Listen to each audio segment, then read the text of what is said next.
জানো কি তোমার কি এর মধ্যে দেখো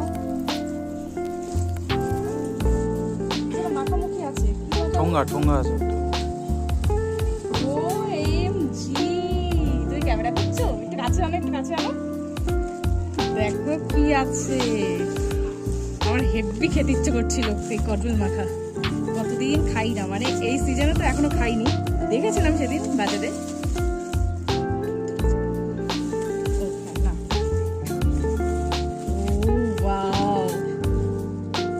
সেই লাগছে আহা কি দারুণ লাগছে দেখতে আমার তো এখনই জিভে জল চলে গেছে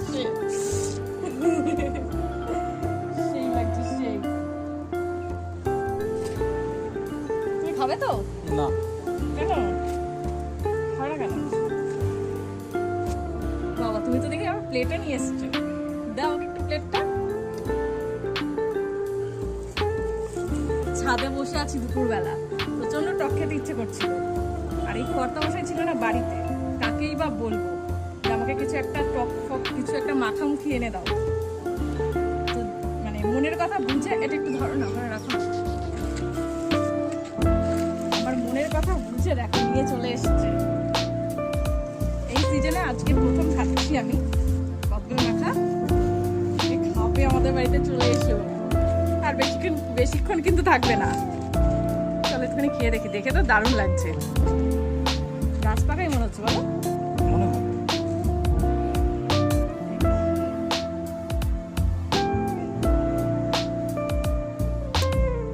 ইয়ে কে কে খাবে তাড়াতাড়ি এসো